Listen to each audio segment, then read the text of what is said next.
Vessel থেকে জলে পড়ে গেল লরি। নদীঘাটের ভেসেল থেকে জলে পড়ে গেল পণ্যবাহী লরি। চালকের অসাবধানতার কারণে জলে ডুবে মৃত্যু হলো এক ছানা ব্যবসায়ীর। খবর শুনে ঘটনাস্থলে বিশাল পুলিশ বাহিনী নিয়ে যায় রানাঘাট পুলিশ জেলার উচ্চপদস্থ আধিকারিকরা। অল্প সময়ের মধ্যে জলে ডুবুরি নামিয়ে উদ্ধার করা হয় ছানা ব্যবসায়ীর মৃতদেহ। নদিয়ার শান্তিপুর, কালনা, নৃসিংহপুর ফেরিঘাটের মর্মান্তিক এই দুর্ঘটনায় প্রথমে চরম উত্তেজনা ছড়িয়ে পড়ে এলাকায়।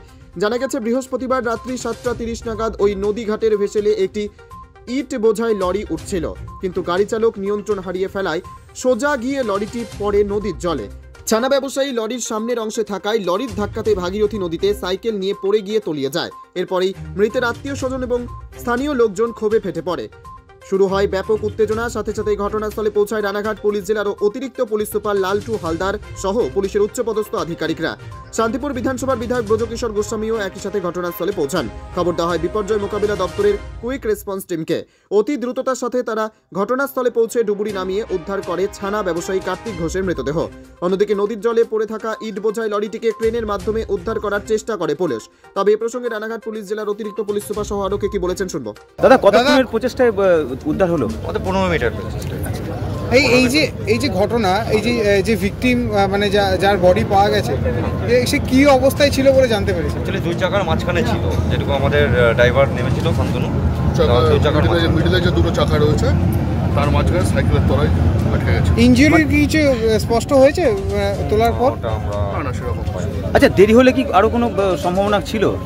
দেরি হলে কোনো সম্ভাবনা ছিল, মানে ভেসে যাওয়ার কিংবা? না, এখানে স্টিল ওয়াটার আছে, ভেসার কোনো সম্ভাবনা ছিল না। আর চারিদিকে লরির চাকা ফাঁকা আছে। মানুষজন বলছিলেন যে কোনো মহিলা পড়ে থাকতে পারে, সেটা কি পাওয়া গেছে? আমরা আরেকবার সার্চিং করেছি, আমার পুরো গ্রিন সিগন্যাল আমাদের তরফ থেকে, আর কিছু নেই। যে কটা বালতি ছিল বের করা হয়েছে, যার সাইকেল ছিল বের করে দেওয়া হয়েছে। নাম পরিচয়? আর যিনি ডুবে গেছিল ওনাকে বের করে দেওয়া হয়েছে। ঠিক আছে। অভিষেক বৈষ্ণব। সাধারণ মানুষের একটা অভিযোগ যে এই ঘাট দিয়ে যাতায়াতের ক্ষেত্রে বিভিন্ন রকম অসহযোগিতা এবং লাইফ জ্যাকেট না থাকা তৎসহ এই যে রিস্কি যাতায়াত, এটা একটা অভিযোগ তুলেছেন সকলেই। কি বলবেন এই বিষয়ে? দেখুন, এই ঘাটটি যেহেতু কালনা পৌরসভার তত্ত্বাবধানে থাকে, ভাইস চেয়ারম্যান এসছেন, আমরা খুব শিগগিরই প্রশাসনিক সহযোগিতা নিয়ে সবাইকে নিয়ে বসে একটা মিটিং করছি। যত তাড়াতাড়ি সম্ভব করে আমরা একটা জায়গায় আসার চেষ্টা করছি। আচ্ছা, এই যে যাত্রী নিরাপত্তায় তার একটা তো বিশেষ ভূমিকা থাকে ঘাটগুলিতে। আমি তো বললাম আমরা একটা মিটিং করছি, ঠিক আছে? আমার জামানাইতে প্রথম এটা হচ্ছে। আজকের আনুমানিক ওই 7:15 নাগাদ এই নৃসিংহপুর কালনা ঘাট আছে, এখান থেকে যে মানে ফেরিঘাট আছে, মূলত এখানে দুটো ফেরিঘাট আছে।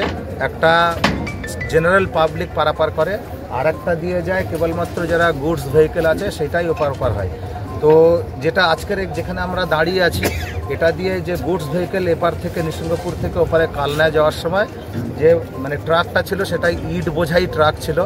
তো এই সময় এখানে একটা মানে স্থানীয় ছানা ব্যবসায়ী, আপনার সামনেই এর মানে নৃসিংহপুরেরই ছানা ব্যবসায়ী আছে, তার ওপারে যাওয়ার দরকার ছিল। ছানা নিয়ে বালতি ফাল্টি নিয়ে 3-4 জন এখানে উঠেছিল।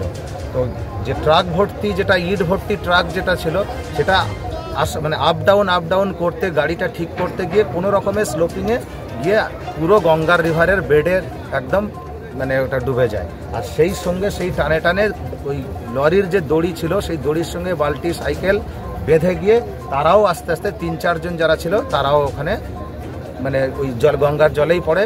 তার মধ্যে থেকে 2জন উঠে যায়, আর একজন সামহাউ উঠতে পারেনি।